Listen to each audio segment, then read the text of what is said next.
সকালের সূর্য বেশ উজ্জ্বল হয়ে উঠেছে। জানালা দিয়ে আসা মিষ্টি রোদ গায়ে পড়লেও আমি তখনও গভীর ঘুমে কম্বল মুড়ি দিয়ে শুয়ে আছি। এত মজার ঘুম ছেড়ে কি আর উঠা যায়? কিন্তু আমার মায়ের ধৈর্য যেন ফুরিয়ে আসছে। আরা, কতক্ষণ ধরে ডাকছি, উঠবি না? স্কুলে দেরি হয়ে যাবে। আম্মু, আর একটু, শুধু 5 মিনিট। 5 মিনিট তো তুই আধা ঘন্টা আগেও বলেছিলি, এবার তো। আরাফ একটু কুকড়ে গিয়ে মাথা ঢেকে আবারও ঘুমানোর চেষ্টা করে। আরা, এবার একবার যেন ডাকতে না হয়। ওঠ, না হলে কিন্তু তোর বাবাকে ডেকে আনবো। এই কথা শোনা মাত্রই আরাফের ঘুম প্রায় উড়ে গেল। তার বাবাকে সে ছোট থেকেই ভয় পায়। তার বাবা দেরি করে ঘুম থেকে ওঠা একদমই পছন্দ করে না। বাবা মানেই তো শৃঙ্খলা। ঘুমের ভেতর থেকেই আরাফ বলল, আম্মু, বাবাকে ডাকতে হবে কেন? আমি তো উঠেই গেছি। তোর বাবার নাম দিতেই উঠে গেলি। কতবার বলেছি ঠিক সময় উঠতে শিখ। আরাফ হালকা বিরক্ত মুখ করে বিছানা থেকে নামতে নামতে বলল, মা, একদিন একটু দেরি হলেই তুমি এত কেন চিল্লাও? একটু দেরি কোথায়, কয়টা হয়েছে দেখেছিস? সিটি যাবি না, আর ফজরের নামাজ পড়িসনি। তো বাবা জানলে কি করবে বুঝতে পারছিস? আম্মু, আমার লক্ষ্মী আম্মা, প্লিজ বাবাকে বলো না আমি এখনই উঠে ফ্রেশ হয়ে আসছি। একবারে কলেজের জন্য রেডি হয়ে নিচে আসিস, আমি টেবিলে নাস্তা দিচ্ছি। আচ্ছা আম্মু। বলে আরাফ আলস্য ভেঙে উঠে ওয়াশরুমে চলে গেল ফ্রেশ হতে। আরাফ ফ্রেশ হয়নি, এর মধ্যে আমরা তার পরিচয়টা জেনে নিই। আমি তানভীর হাসান, আরা, বাবা মায়ের দুইমাত্র সন্তান। দুইমাত্র সন্তান কেন বললাম, আসলে আমার আরেকটা বড় বোন আছে, তাই বললাম। এবার কলেজ শেষ করে নতুন ভার্সিটিতে ভর্তি হয়েছি। নতুন ভার্সিটিতে ভর্তি হলে ছেলেদের মন তো একটু পাখির মতো উড়ু উড়ু করবে, একটু প্রেম প্রেম করবে। কিন্তু আমার যে বাবার ভয়ে প্রেম করার আর সাহস করে উঠতে পারি না। কিছুক্ষণ পর ফ্রেশ হয়ে গায়ের ভার্সিটির ইউনিফর্মটা চাপিয়ে নিচে নেমে এলো সকালে নাস্তা করতে। টেবিলে তার মায়ের হাতে তৈরি গরম গরম পরোটা আর ডিম ভাজা রাখা ছিল, যা দেখে মনটা আরো ভালো হয়ে গেল। নাস্তা শেষে ব্যাগটা কাঁধে নিয়ে দরজার দিকে এগোতেই হঠাৎই পিছন থেকে তার বাবার গম্ভীর গলার ডাক দিলেন। আরাফ, শোনো। এই ডাক শুনে আরফের পা থমকে গেল। বাবার গলা বরাবরই তার মনে এক ধরনের চাপ তৈরি করে। যদিও জানে বাবার সব কথাই তার মঙ্গলের জন্য, সে মৃদু শ্বাস ফেলে পিছু ঘুরল এবং বাবার দিকে এগিয়ে গেল। জি বাবা। ঘুম থেকে কখন উঠেছো আর ফজরের নামাজ পড়েছো? আরফের মা কিচেন থেকে কথাটা শুনেই ঘাবড়ে গেলেন।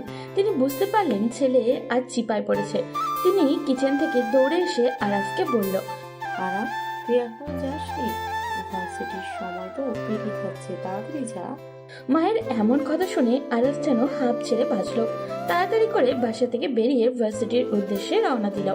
আরাফের বাবা তার মায়ের দিকে তাকালেন, তারপর বললেন, ওর এই অভ্যাসগুলো তোমার এই প্রশ্রয়ের কারণ হচ্ছে।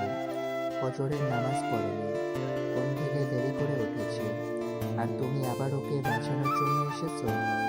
ও এখনো ছোট, একটু ধীরে ধীরে বুঝিয়ে বলো। এমন ভালো করলে আরো বেশি জেদ করে বসবে। ছোট, ভার্সিটিতেই পড়ে, আর ছোট। এখন থেকে যদি ঠিক না হয়, ভবিষ্যতে কি করবে বলো? আমি শাসন করি যাতে ওর জীবন গুছিয়ে যায়। আমি জানি তুমি ঠিকই বলেছ, কিন্তু এমন ভাবে কঠোর হলে ওর মন খারাপ হবে। আমি পরে ওকে বুঝিয়ে বলবো, ঠিক আছে? ঠিক আছে, আজ কিছু বলছি না, কিন্তু মনে রেখো ওকে এই ব্যাপারে সতর্ক করো, এমন যেন বারবার না হয়। আরাফের মা আবার কিচেনে চলে গেলেন। এদিকে আরাফ ও ভার্সিটিতে চলে এসছে। ভার্সিটিতে ঢুকে দেখতে পেল তার বেস্ট ফ্রেন্ড হৃদয় ক্যাম্পাসের একটা গাছের নিচে বসে আছে। সে হৃদয়ের কাছে গিয়ে বলল, কিরে দোস্ত, কেমন আছিস? ভালো আছি। আজ আমাদের ভার্সিটির প্রথম দিন, বললাম একটু তাড়াতাড়ি আসিস, ক্যাম্পাসটা একটু ঘুরে দেখব।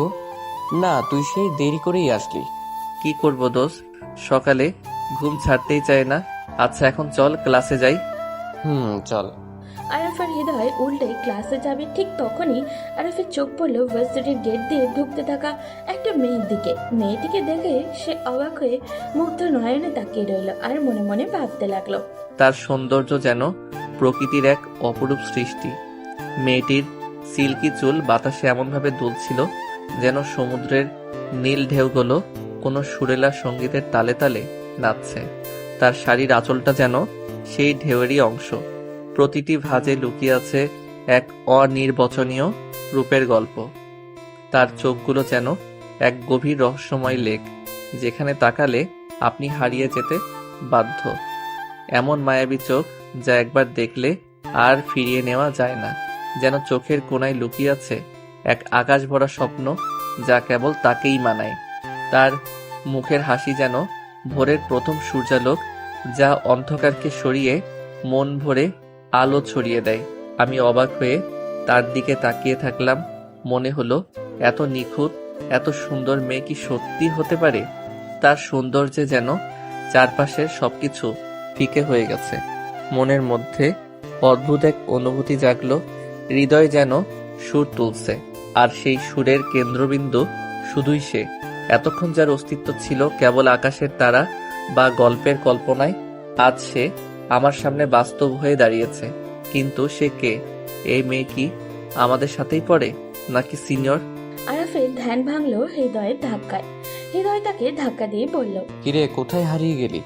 ক্লাসে যাবি না? দোস্ত, দেখ না মেয়েটা কি সুন্দর। হ্যাঁ, মেয়েটা তো সত্যি অনেক সুন্দর, কিন্তু দেখে তো মনে হচ্ছে আমাদের সিনিয়র হবে। তুই দেখে কিভাবে বলে দিলি আমাদের সিনিয়র? দাঁড়া, আমি একটু কথা বলে আসি। এই আজ ভার্সিটিতে নতুন এসেছে, এসে একটা ঝামেলা পাঠিয়ে দিস না। আরে তুই চিন্তা করিস না, একটু দাঁড়া, আমি কথা বলে আসছি। তারপর আরাফ চলে গেল মেয়েটিকে সাথে কথা বলতে। হৃদয় পিছন থেকে অনেক ডাকলো, কিন্তু শুনলো না। আরাফ মেয়েটির কাছে গিয়ে বলল, হাই, আমি আরাফ। হ্যালো, আমি ঐশী। আপনি কি ইউনিভার্সিটিতে নতুন? হ্যাঁ, আমি এখানে নতুন। ও, তাহলে আপনি কোন ডিপার্টমেন্টের? আমি ইংলিশ। ঐশীকে পুরো কথা বলতে না দিয়ে আরাফ বলল, তাহলে তো আমরা একই ডিপার্টমেন্টের। যাই হোক, ভালোই হলো। আচ্ছা ঠিক আছে, ক্লাসের সময় হয়ে যাচ্ছে, আমাকে ক্লাসে যেতে হবে। শুনুন, একটা কথা বলবো। হ্যাঁ বলুন। আপনি কি জানেন আপনি দেখতে কতটা মায়াবী? আপনার কাজল কালো চোখ দুটোতে যেন জাদু আছে, যা এক নজরে যে কারো হৃদয় ছুঁয়ে যেতে পারে। দেখুন, আমার ক্লাসের সময় হয়ে যাচ্ছে, ক্লাসে যেতে হবে। কথাটি বলেই ঐশী চলে গেল, আর আরাফ তার যাওয়ার দিকে এক দৃষ্টিতে তাকিয়ে রইল। আর হৃদয় যেন এক অদ্ভুত ভালো লাগা কাজ করতে শুরু করলো, যেন কোনো মায়া বা রহস্যময় মাখা অনুভূতি তাকে জড়িয়ে ধরেছে। একটু সময়ের জন্য সে স্থির দাঁড়িয়ে রইল, তারপর নিজের মনের সমস্ত অনুভূতি একদিকে করে ক্লাসে চলে গেল। কিন্তু ক্লাসে এসে সে কিছুটা অবাক হয়ে গেল, ঐশী সেখানে ছিল না। তার অভাব যেন পুরো কক্ষে শান্তি করে নিল। সে খানিকটা চিন্তিত হয়ে পড়ল। ঐশী তো তাকে বলেছিল ইংলিশ ডিপার্টমেন্টের। ঠিক তখনই প্রিন্সিপাল স্যার একটা মেয়েকে সাথে নিয়ে তাদের ক্লাসে প্রবেশ করলেন। মেয়েটিকে দেখে আরাফ অবাক হয়ে গেল, কারণ মেয়েটি আর কেউই নয়, ঐশী। তারপর প্রিন্সিপাল স্যার বললেন, উনি হলেন তোমাদের ইংলিশ ম্যাম, আজকেই জয়েন করেছেন, আর আজ তোমাদেরও প্রথম ক্লাস। আশা করি তোমরা ম্যাডামকে সাপোর্ট করবে। ম্যাডাম, আপনি তাহলে তাদের সাথে পরিচিত হয়ে নেন, আমি আসছি। ঠিক আছে স্যার। প্রিন্সিপাল স্যার চলে গেলেন। তারপর ঐশী বলতে লাগলো, hello dear students, hello ma'am, how are you? I am fine. আমি মিস্তাউল জান্নাত ঐশী। এটা আমার প্রথম ক্লাস তোমাদের সাথে, আর আমার টিচিং লাইফেরও প্রথম ক্লাস। আমি আশা করছি তোমরা সবাই আমাকে সাপোর্ট করবে এবং একসাথে অনেক কিছু শিখবো। তাহলে সবাই নিজেদের পরিচয় দিয়ে দাও, যাতে আমরা একে অপরকে আরো ভালোভাবে জানতে পারি। তারপর সবাই একে একে নিজেদের পরিচয় দিতে থাকলো। এদিকে হৃদয় আরফকে হাত দিয়ে একটু খোঁচা দিয়ে বলল, কিরে, বলেছিলাম না ভার্সিটির প্রথম দিন কোনো ঝামেলা বাঁধাস না। আরে আমি কি জানতাম ও আমাদের ম্যাম হবে? আর এত ছোট মেয়ে কি ম্যাম হয় নাকি? উনি ছোট, তুই জানলে কি করে? মেয়েদের বয়স বোঝা যায় নাকি? আরে এখন একটু থাম, দেখ আগে কপালে কি আছে। আল্লাহ তুমি বাঁচাও। সবাই পরিচয় দিল। এবার আরাফের পালা। আরাফ উঠে দাঁড়াতেই ঐশী বলল, মিস্টার আরাফ, তাই না? জি ম্যাম। তো বাইরে কি যেন বলছিলে? কই ম্যাম, কিছু না তো। ভার্সিটিতে প্রথম দিন এসেই মেয়েদের সাথে ফ্লার্ট করা শুরু করে দিয়েছো? ফ্ল্যাট কোথায় করলাম ম্যাম? যা সত্যি তাই বললাম। সুন্দরকে সুন্দর বলেছি, এটাকে কি ফ্ল্যাট করা বলে? আরাফের কথা শুনে ক্লাসের সবাই হো হো করে হেসে দিল। ঐশী সবাইকে ধমক দিয়ে চুপ করিয়ে দিল। তারপর বলল, আজকে প্রথম ক্লাস দেখে তোমাকে মাফ করে দিচ্ছি, বসো। ঐশী ক্লাস শুরু করলো। তার কথা বলার ধরন আর বোঝানোর উপায় একদম প্রফেশনাল ছিল। পুরো ক্লাসটাই বেশ প্রাণবন্ত হয়ে উঠল, আর তার মিষ্টি হাসি আর আত্মবিশ্বাসী আচরণে সবাই মুগ্ধ হয়ে গেল। পুরো ক্লাস জুড়ে আরফ একদম মনোযোগ দিতে পারছিল না। তার চোখ পুরোপুরি ঐশীর উপরেই ছিল, যিনি ক্লাসে নতুন মায়াময় আলো ছড়িয়ে দিয়েছেন। ঐশীর প্রতিটি কথা, তার প্রতিটি হাসি, সবকিছুই যেন আরফের হৃদয়ে গভীর ছাপ রেখে যাচ্ছিল। ক্লাস শেষে আরফ ভার্সিটির গেটের সামনে তার গাড়ি নিয়ে দাঁড়িয়ে আছে ঐশীর অপেক্ষায়। ঐশী বাসায় যাবে বলে ভার্সিটি থেকে বের হলো। তখনই আরফ ঐশীর কাছে এসে বলল, ম্যাম চলুন, আপনাকে বাসায় ড্রপ করে দেই। নো থ্যাঙ্কস, আমি রিক্সা করে যেতে পারবো। প্লিজ ম্যাম, চলুন না। ঐশী কিছুক্ষণ চিন্তা করে মনে মনে সিদ্ধান্ত নিল যে আজকের দিনটা কষ্টটা যেন একটু কমানো উচিত। তাই সে আরফের দিকে তাকিয়ে হালকা হাসি দিয়ে বলল, ঠিক আছে আরাফ। তারপর ঐশী গাড়িতে উঠে বসলো। আরফ জিজ্ঞাসা করলো, ম্যাম আপনার বাসা কোথায়? মিরপুর। তাহলে তো ভালোই হলো, আমার বাসাও মিরপুর। গাড়ি তার আপন গতিতে চলছে। আরাফ ও ঐশী চুপচাপ বসে আছে। অনেকক্ষণ যাওয়ার পর আরাফ নীরবতা ভেঙে বলল, ম্যাম আই এম সরি আজকে সকালের ঘটনাটির জন্য। ইটস ওকে, বাট তুমি তো অনেক ভালো স্টুডেন্ট, তাহলে এরকম খারাপ ছেলেদের মতো মেয়েদের সাথে ফ্লার্টিং করো কেন? না ম্যাম, আমি সত্যি খারাপ ছেলে নই। আসলে এর আগে কখনো কোনো মেয়ের সঙ্গে এভাবে কথা বলিনি। সবসময় পড়াশোনার মধ্যেই ব্যস্ত থাকি, কিন্তু আপনাকে যখন প্রথম দেখলাম জানি না কেন আমার মনে একটা অদ্ভুত অনুভূতি হলো। আপনার সঙ্গে কথা বলতে ইচ্ছে করছিল, তাই হয়তো অজান্তেই ওরকমটা বলে ফেলেছি। আমি সত্যি দুঃখিত ম্যাম। ঠিক আছে, বুঝতে পারছি, তোমাকে ক্ষমা করে দিলাম। কিন্তু মনে রেখো, তুমি একজন খুব ভালো ছাত্র, আর তোমার লক্ষ্য হওয়া উচিত মনোযোগ দিয়ে পড়াশোনা করা। পড়াশোনার মাধ্যমেই তুমি নিজের পায়ে দাঁড়াবে, একটা ভালো চাকরি পাবে, আর তখন দেখবে একজন সত্যিকারের ভালো মেয়ে তোমার জীবনে আসবে। কিন্তু মনে রেখো, এভাবে মেয়েদের সাথে ফ্লার্টিং করে বা প্রেম ভালোবাসার পেছনে সময় নষ্ট করে জীবনে সফল হওয়া সম্ভব নয়। নিজের স্বপ্ন আর ভবিষ্যৎকে গুরুত্ব দাও। জীবনে যা চাও তা অর্জনের জন্য কঠোর পরিশ্রম করো, আর তখনই তুমি আসল সুখ পাবে। কথাটা বলতে বলতে গাড়ি ঐশীর বাসার সামনে এসে থামলো। ঐশী গাড়ির দরজায় হাতল ধরে আরফের দিকে তাকিয়ে মৃদু হাসি দিয়ে বলল, ঠিক আছে আরাফ, আজকের জন্য এখানেই শেষ করি, এবার তুমি বাড়ি যাও। ঠিক আছে ম্যাম, তবে একটা কথা বলতে চাই। বলো। আমার বাসা এখানে কাছেই। আপনি অনুমতি দিলে আমি আপনি প্রতিদিন একসাথে ভার্সিটি যেতে পারি। তার কোনো প্রয়োজন নেই, আমি একাই যেতে পারবো। ধন্যবাদ। ওকে ম্যাম, আল্লাহ হাফেজ। আল্লাহ হাফেজ। ঐশী ধীরে ধীরে তার বাসার গেটের দিকে হাঁটতে লাগলো। আরফ তখন গাড়ির পাশেই দাঁড়িয়েছিল, তার চোখ ঐশীর দিকে। ঐশী যখন গেটের ভেতরে ঢুকতে যাচ্ছিল, হঠাৎই আরফ পিছন থেকে বলল, ম্যাম আপনি কিন্তু সত্যি অনেক সুন্দর, রূপবতী আর মায়াবতীও। আমি কিন্তু সকালে একটা কথাও মিথ্যা বলিনি। কথাটি বলে আরব গাড়িতে উঠে সেখান থেকে চলে গেল। ঐশী পিছন দিকে তাকিয়ে মুচকি হাসতে লাগলো, আর মনে মনে ভাবতে লাগলো, কতটা অদ্ভুত ছেলেটা, এত সরল আবার এত বুদ্ধ, কিন্তু তার কথাগুলো সত্যিই আন্তরিক ছিল। এই দিনটা মনে রাখার মতো হয়ে গেল। ঐশী হাসতে হাসতে ভেতরে চলে গেল। ঐশী এইরকম হাসি দেখে তার বাবা জিজ্ঞাসা করলেন, কিরে মা, কি হয়েছে? এইরকম হাসতেছিস কেন? না বাবা, এমনি কিছু হয়নি। তুমি দুপুরে ওষুধ খেয়েছো তো? হ্যাঁ রে মা, ওষুধ খেয়েছি। ঐশী তার বাবা মায়ের একমাত্র সন্তান, তবে জন্মের সময় তার মা পৃথিবী ছেড়ে চলে গিয়েছিলেন, আর সেই শূন্যতা তাকে ছোটবেলা থেকেই বয়ে বেড়াতে হচ্ছে। বাবা ছিলেন তার পৃথিবী, কিন্তু কিছুদিন আগে একটি ভয়াবহ সড়ক দুর্ঘটনায় তার বাবা 2 পা হারান। এখন তিনি সবসময় হুইল চেয়ারেই বসে থাকেন। তার দিনগুলো কাটে বাড়ির 4 দেওয়ালের মধ্যে। ঐশীর পরিবার খুবই সাধারণ। তার বাবার আয় তেমন কিছু ছিল না, আর এখন তার উপার্জন বন্ধ। বাবার অফিস থেকে দয়া করে দেওয়া একটি ছোট বাসায় তারা থাকেন।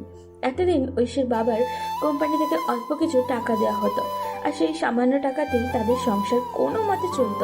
কিন্তু দুর্ভাগ্যবশত কিছুদিন আগে কোম্পানি থেকে সেই টাকাটাও দেওয়া বন্ধ হয়ে যায়।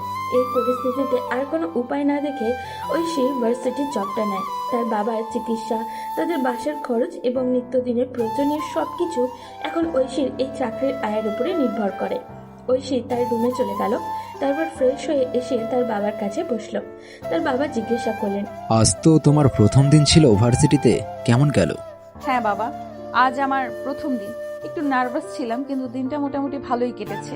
আমার মেয়ে তো খুব সাহসী, ঠিকঠাক সব সামলে নিয়েছো তাই না? সামলে নিয়েছি, কিন্তু ক্লাসের ছেলেমেয়েরা খুব কিউরিয়াস। সবাই যেন আমার প্রতিটি কথার উপর চোখ রাখছিল। মনে হচ্ছিল আমি যেন পরীক্ষা দিচ্ছি। তাদের দোষ দিচ্ছিস কেন? তুই যে অনেক মিষ্টি আর গুছিয়ে কথা বলিস, সবাই তো মুগ্ধ হবে। ও বাবা, এইসব প্রশংসা রেখে দিন। তবে একটা কথা বলি, সত্যিই ক্লাস নিতে মজা লেগেছে। পড়ানোর সময় মনে হলো আমি সত্যিই কিছু একটা করতে পারছি। শোনবা, তুই এখন শুধু একজন মেয়ে নস, তুই আমার ভরসা, আমার শক্তি। তুই যে দায়িত্ব নিয়েছিস সেটা খুব বড়, কিন্তু কখনো ভয় পাস না, আমি জানি তুই পারবি। ঐশীর চোখে জল এসে গেল। সে বাবার হাতটা শক্ত করে ধরলো আর বলল, বাবা, আমি চেষ্টা করব, তোমাকে আর কোনোদিন কোনো কষ্ট পেতে দেব না।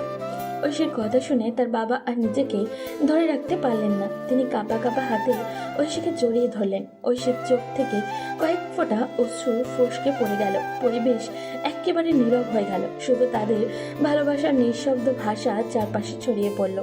এদিকে আরাব বাসায় গিয়ে ফ্রেশ হয়ে কিছুক্ষণ শুয়েছিল। তার ক্লান্ত শরীর আর ভার্সিটির প্রথম দিনের উত্তেজনা মিলিয়ে কখন যে ঘুমিয়ে পড়েছে সে নিজেও জানে না। প্রায় রাত তখন 10টার দিকে তার ঘুম ভাঙলো। আরব ঘুম থেকে উঠে কিছুক্ষণ বিছানায় বসে থাকলো। তারপর ধীর পায়ে নিচে নামলো। ডাইনিং টেবিলে গিয়ে দেখলো তার মা রাতের খাবার আয়োজন করেছে। মা, এত রাতে খেতে দিচ্ছ কেন? আগে ডাকলে তো পারতে। তোর ঘুমটা এমন গভীর ছিল ডাকতে মন সায় দেয়নি। তোর তো আজ ভার্সিটির প্রথম দিন ছিল, ক্লান্ত ছিলে মনে হয়, তাই ঠিক করেছি ঘুম ভাঙলে তবে যেতে বলবো। আরব একটু হাসলো। ডাইনিং টেবিলে বসে মাকে খাবার দিতে বলল। খাবারের ঘ্রাণে তার ক্ষুধা যেন আরো বেড়ে গেল। খাবার খেতে খেতে তার মাকে বলল, মা, সত্যি বলি, আজ দিনটা খুব ইন্টারেস্টিং ছিল। ভার্সিটির অনেক নতুন অভিজ্ঞতা হলো, তবে অনেক মজাও পেয়েছি। তুই আর তোর নতুন অভিজ্ঞতা। আচ্ছা, খেয়ে নিয়ে তোর বাবার কাছে একটু বসে গল্প করিস, ওদেরকে দিনভর দেখেনি। আরব খাবার খেতে খেতে মায়ের কথাগুলো শুনছিল আর তার মনে আজকের দিনে নানান ঘটনা ঘুরপাক খাচ্ছিল, বিশেষ করে ঐশীর সঙ্গে কাটানো মুহূর্তগুলো। সে কথাগুলো ভাবছিল আর মিটমিট করে মনে মনে হাসছিল। তার এই হাসি দেখে তারপর তার বোনও তিশা বলল, কি রে আরাফ, এভাবে মিটিমিটি হাসছিস কেন? কি হলো? কই কিছু না, এমনি। তিশা একটু মুচকি হাসলো, যেন কিছু একটা বুঝে গেছে। তারপর বলল, এমনি এমনি তো আর হাসবি না, ডাল মে কুছ কালা লাগ রা হে। তুই ভার্সিটির প্রথম দিন কারোর প্রেমে পড়লি নাকি? আরব তাড়াতাড়ি মাথা নেড়ে দিল, কিন্তু মুখে লাজুক হাসিটা আটকে রাখতে আর পারল না। আপু, এসব কি বলিস? কিছু না, আমি তো স্রেফ নতুন পরিবেশে একটু আলাদা মজা পাচ্ছি। আচ্ছা, বুঝেছি। আচ্ছা বল, কে সেই লাখি মেয়ে? কার প্রেমে পড়েছিস? আরে কিছু না, ভার্সিটিতে নতুন বন্ধু হয়েছে, তাই মনে একটু ভালো লাগছিল। হ্যাঁ, বুঝতে পেরেছি, এটা বন্ধু নয় বান্ধবী হয়েছে, তাই না? তবে তোর সাথে ওই মেয়েটার কিছু ঘটেছে নাকি? আপু প্লিজ, এসব কিছুই না। তুই কি শুরু করলি?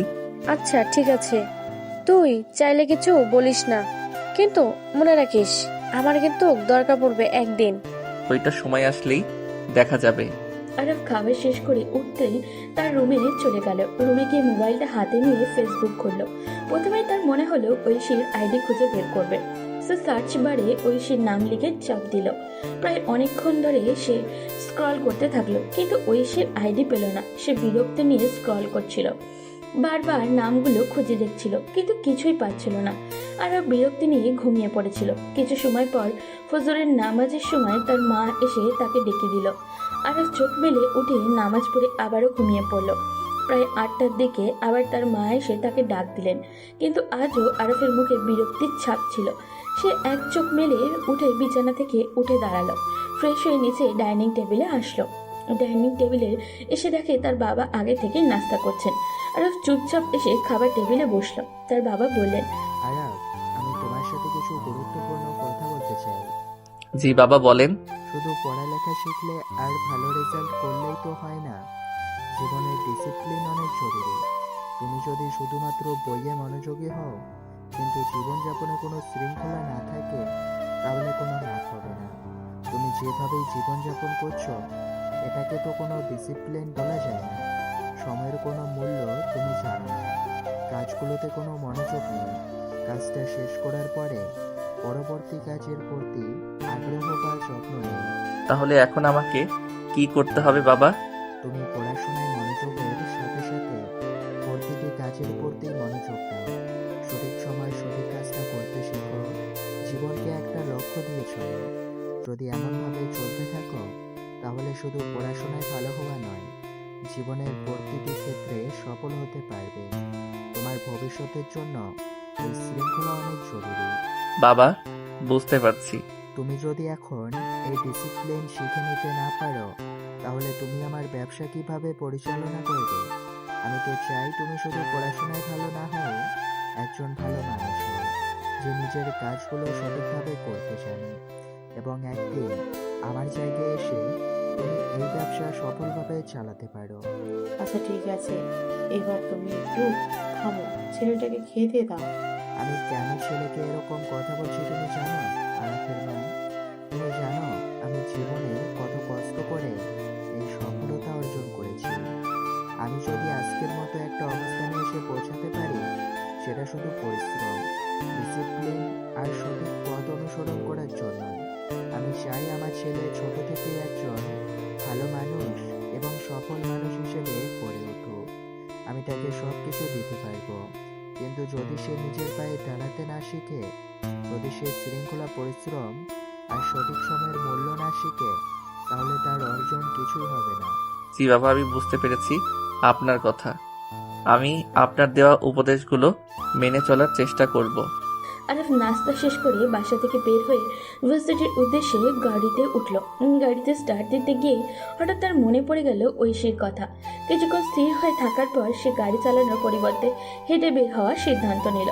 হেঁটে হেঁটে ঐশীর বাসের সামনে এসে পৌঁছালো। ঠিক তখনই ঐশী বাসা থেকে বের হয়ে রিক্সা খুঁজতে শুরু করলো এবং কিছুটা সামনে এগিয়ে যেতে থাকলো। আরাফ দেখতে পেল ঐশী একদম সোজা হাঁটছে, তাই সে তার পেছন পেছন চলে যেতে শুরু করলো। বিষয়টা লক্ষ্য করলো ঐশী, একটু থেমে গিয়ে পিছনে তাকালো আর বলল, আরাফ, আরাফ এদিকে আসো। Ma'am, good morning ma'am. তুমি আমাকে দেখে পেছনে ঘুরে গেলে কেন? আমি? হ্যাঁ। কই না তো ম্যাম। তুমি আমাকে ফলো করছিলে কেন? আমি? হ্যাঁ। কই না, তোমাকে কেন ফলো করব আমি? আমি তো ওই যে ইউনিভার্সিটি যাচ্ছিলাম। তোমার ক্লাস তো আরো 1 ঘন্টা পর, তুমি এত তাড়াতাড়ি কেন ভার্সিটিতে যাচ্ছ? ওই যে ম্যাম, আপনি তো বললেন ভালো স্টুডেন্টরা ভার্সিটিতে তাড়াতাড়ি যায়, আর রাস্তাঘাটে তো অনেক জ্যাম থাকে, তাই আর কি। আচ্ছা, আগে যাওয়া ভালো, কিন্তু আমি যে কাল বিকেলে দেখলাম তুমি আমার বাসার সামনে দাঁড়িয়েছিলে আর উপর দিকে তাকাচ্ছিলে কেন? ম্যাম, আমরা ক্রিকেট খেলি তো, আর আমাদের রাস্তায় কাজ চলতেছে, তাই নতুন রাস্তা খুঁজতেছিলাম। আচ্ছা ঠিক আছে, কিন্তু তোমার গাড়ি দেখছি না। আজ ভার্সিটিতে কিভাবে যাবে? আজ ভাবছি রিক্সায় যাব, হাওয়া খেতে খেতে। ও আচ্ছা ঠিক আছে, আচ্ছা একটা রিক্সা দেখো।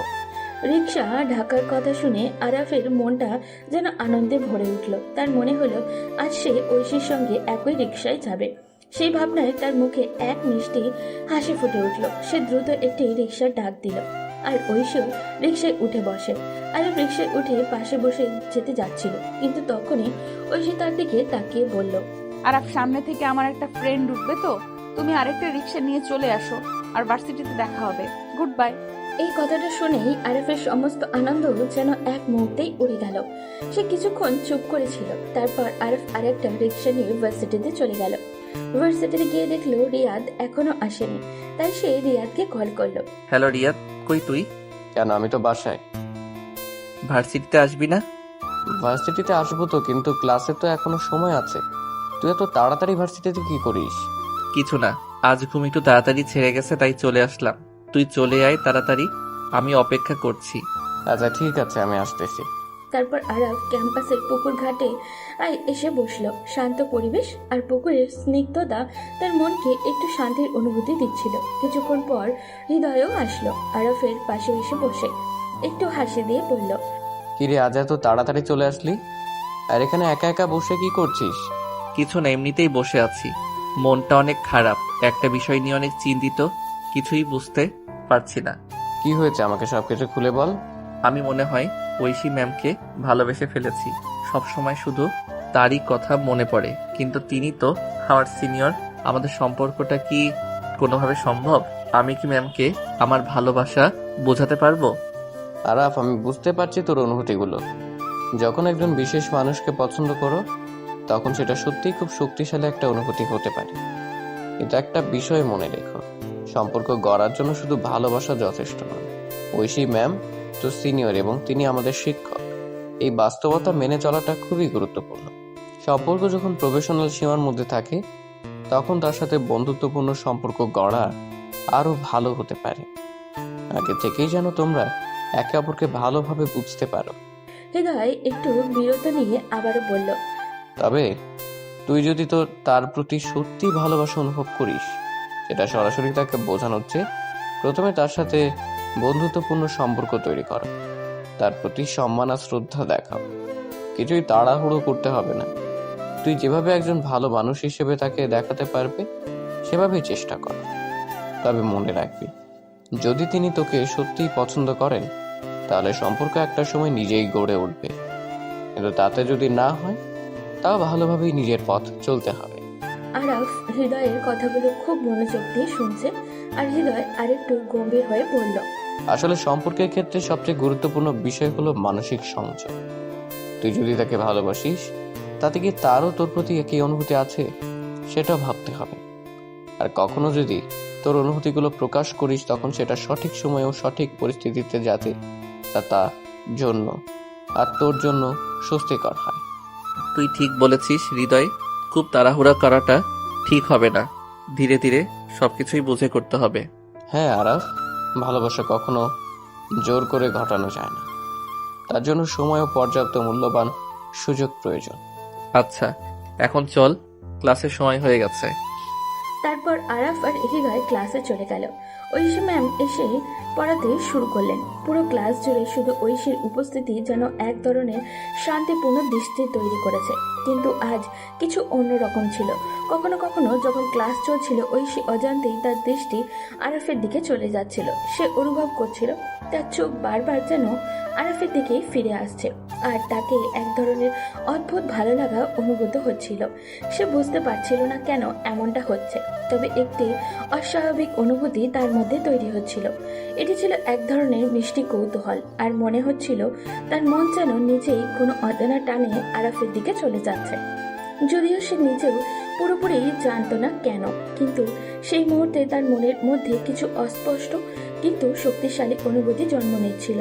কখনো চোখের কোণে, কখনো বা মন থেকে যেন কিছু একটা তার দিকেই টানছিল। ঐশী ভাবছিল, এটি কি শুধুই আমার মনে হচ্ছে, নাকি কিছু একটা বিশেষ আছে? আমি কি সত্যি আরাফের প্রতি আকৃষ্ট হয়ে পড়েছি?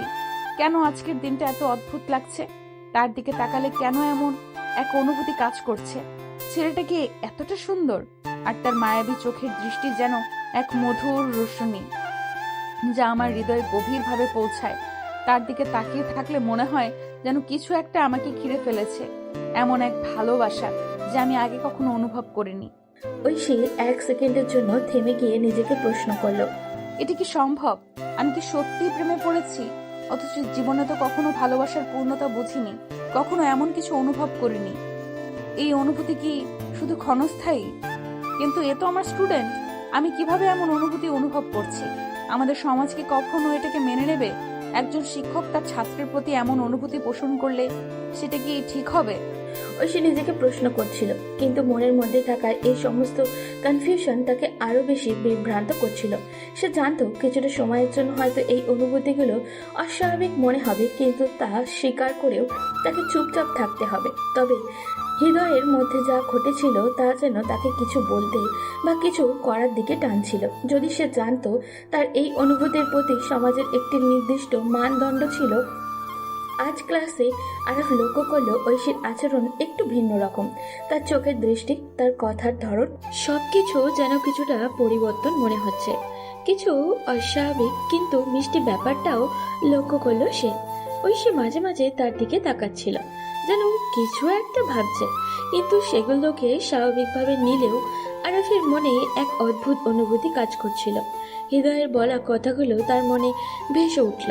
ঐশী হয়তো তোর দিকে একটু অন্যভাবেই তাকাচ্ছে, হয়তো কিছুটা ভালোবাসা অনুভব করছে ও। এখন তাকে নিজের জায়গা করে নিতে হবে, তার মন জয় করতে হবে। আরাফের মনে হতে লাগলো এই সুযোগটাই তার জন্য সঠিক। যদি ঐশী সত্যিই তাকে পছন্দ করতে শুরু করেছে, তাহলে তার কাজ হলো ঐশীর মনের মধ্যে একটা জায়গা করে নেওয়া, তার প্রতি আস্থা এবং ভালোবাসার স্থান তৈরি করা। এই ভাবনাটা তাকে নতুনভাবে উজ্জীবিতই করছিল, আর সে জানতো এখন সময় এসেছে ঐশীর কাছে তার ভালোবাসার কথা পৌঁছানোর। তবে সেটা সঠিক সময় এবং সঠিকভাবেই করতে হবে। এখন তার একটাই লক্ষ্য, ঐশী আরও কাছ থেকে জানার সুযোগ তৈরি করা এবং তার জীবনে একটি স্থায়ী জায়গা তৈরি করে নেওয়া। আরাফ ভার্সিটির বাইরে গিয়ে দাঁড়িয়ে অপেক্ষা করতে লাগলো ঐশী আসার। কিছুক্ষণ পর ঐশী আসলো। ঐশীকে দেখে আরাফ বলল, ম্যাম, আজকে আমরা একসাথে বাসায় ফিরতে পারি? না আরাফ, আমি একাই চলে যাব। আমাদের সাথে যাওয়াটা মনে হয় ঠিক হবে না। কেন ম্যাম? এখানে তো অসুবিধা কিছু নেই। সমস্যা শুধু তুমিই দেখছো না, আমি একটা সাধারণ পরিবার থেকে এসেছি। আমাদের সমাজে একটা মেয়ে যদি কোনো ছেলের সাথে ঘুরোঘুরি করে, তাহলে অনেকেই নানান কথা বলবে, আমার ওপর এর বাজে প্রভাব পড়বে। তুমি জানো, একজন সাধারণ পরিবারের মেয়ে হিসেবে এই ধরনের পরিস্থিতি অনেক বড় সমস্যা হয়ে দাঁড়াতে পারে। এটা শুধু আমার জন্য নয়, আমার পরিবারের সম্মানের জন্য অনেক বড় ঝুঁকি। ম্যাম, যদি আমরা সব সময় সমাজের চিন্তা করি, তাহলে কখনোই জীবনে সামনে এগিয়ে যেতে পারবো না। আমাদের জীবনের সিদ্ধান্ত তো আমাদেরই নিতে হবে। সমাজ তো সেটা নিতে পারে না। সমাজ কি বলবে, কি ভাববে, তার জন্য তো আমাদের জীবন থেমে থাকতে পারে না। আরাফ ঐশীর মনে সাহস জোগানোর চেষ্টা করছিল, কিন্তু ঐশী আজ তার সাথে যেতে রাজি হলো না। আরাফ একটু হতাশ হলেও সে বুঝতে পারছিল যে ঐশীর চিন্তা ও সংখ্যা অনেক গভীর। এদিকে তিশা, যার আগ্রহ ছিল আরাফের প্রেমিকা সম্পর্কে জানার জন্য, আজ ভার্সিটিতে এসেছিল। সে বোরকা পরে লুকিয়ে লুকিয়ে এসে সবকিছুই লক্ষ্য করছিল। আরাফ তাকে চিনতে পারেনি, তবে তিশার সবকিছু শুনে নিয়েছিল। ঐশী রিক্সা নিয়ে তার বাসার দিকে রওনা হলো, আর আরাফ হৃদয়কে সাথে নিয়ে কিছু সময়ের জন্য ঘুরতে বের হয়ে গেল, যেন তার মনটা একটু ভালো হয়। তিশাও এক রিক্সা নিয়ে ঐশীর পিছু পিছু চলতে লাগলো।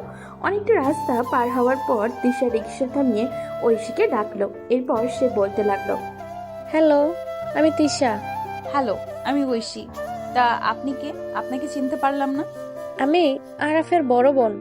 তাই ভাবে রাস্তা আটকালেন, কিছু কি বলবেন? হ্যাঁ, তোমার সাথে একটু কথা বলতে চেয়েছিলাম।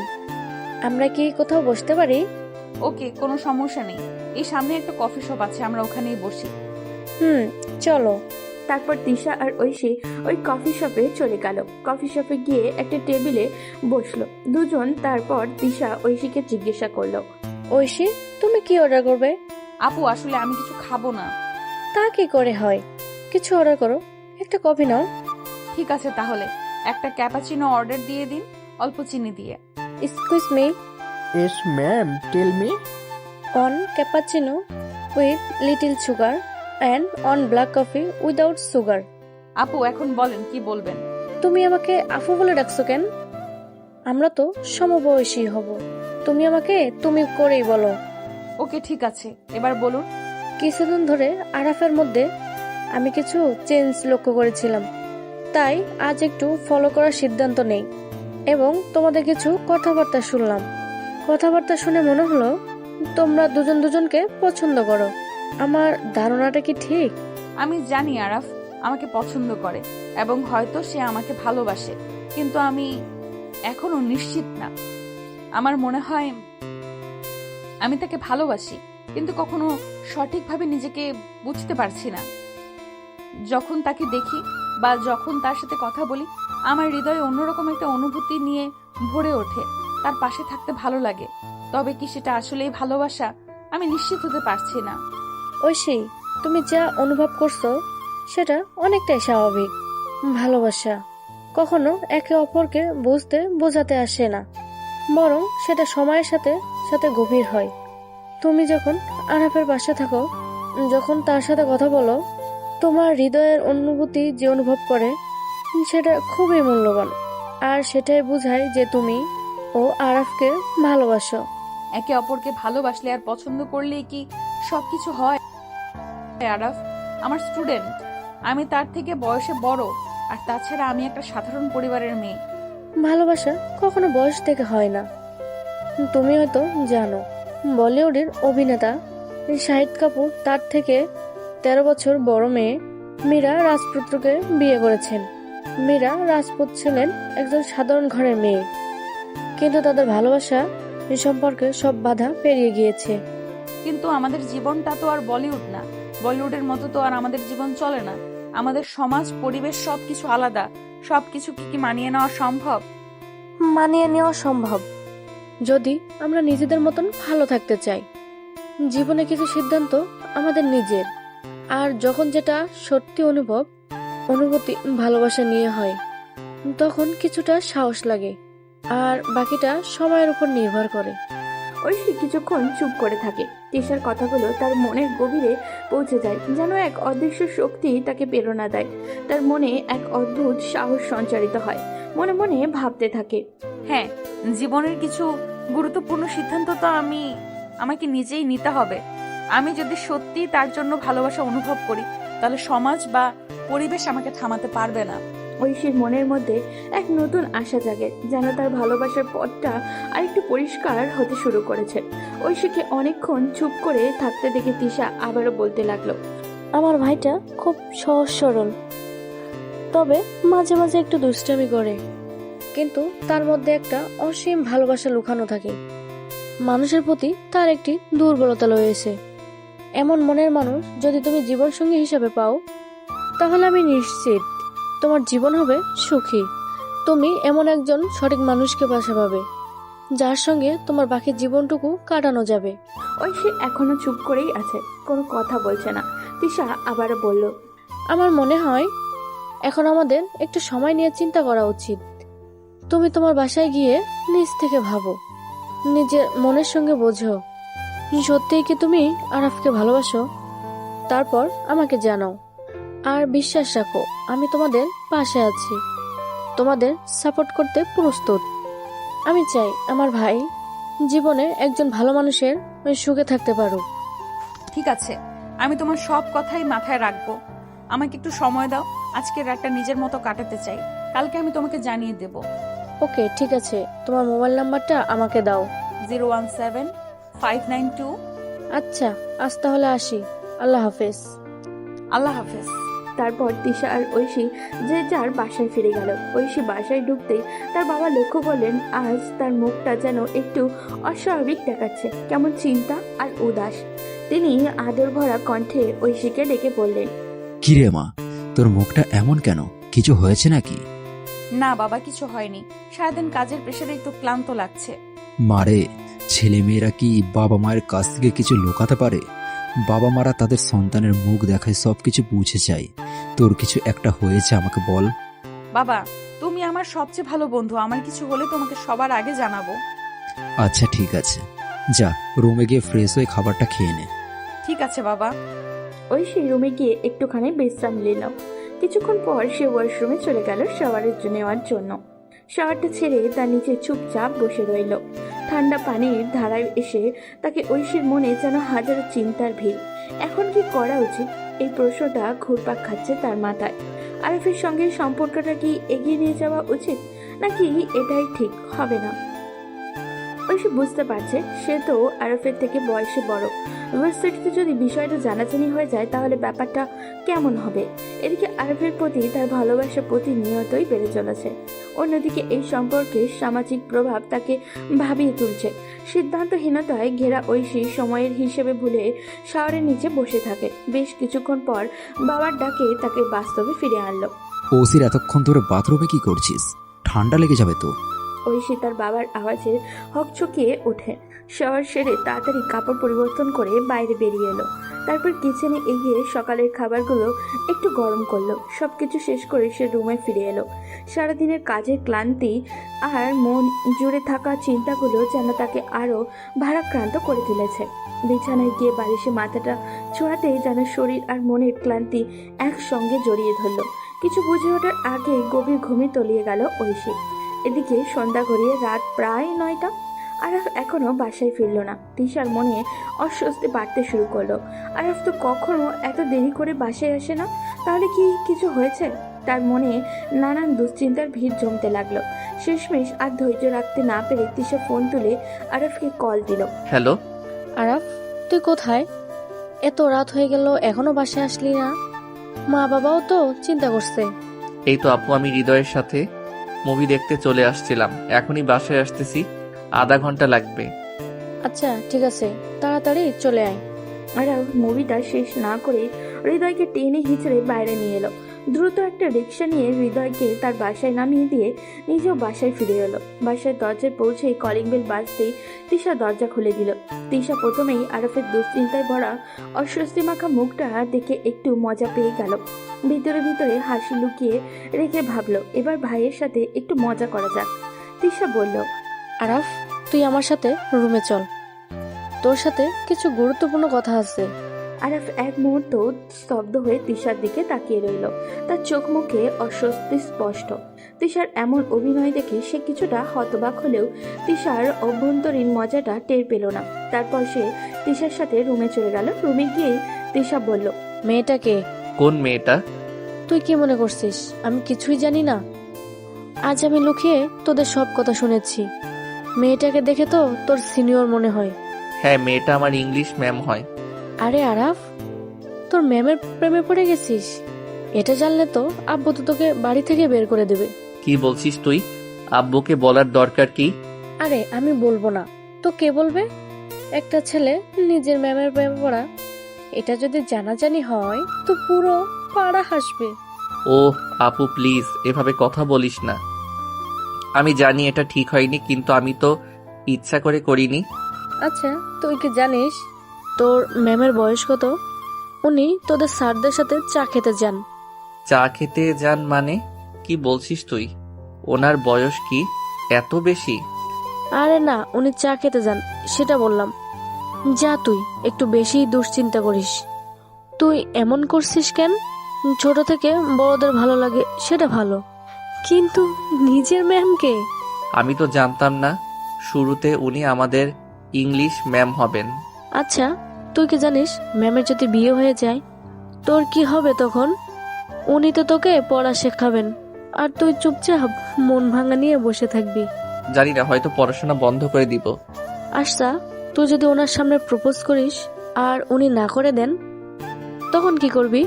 তা তো জানি না, কিন্তু আমি চেষ্টা করব। তোর এই অবস্থা দেখে আমার দুঃখ লাগছে না, বরং মজা লাগছে। তোর ম্যামের প্রেমে পড়া নিয়ে নাটক বানানো যাবে। আপু, তুই কি সত্যি এসব নিয়ে হাসছিস? না না আরাফ, আমি তো তোর পাশেই আছি। ম্যাম যদি না বলে দেয় চিন্তা করিস না, আমি তোকে অন্য ম্যামের কাছে নিয়ে যাব।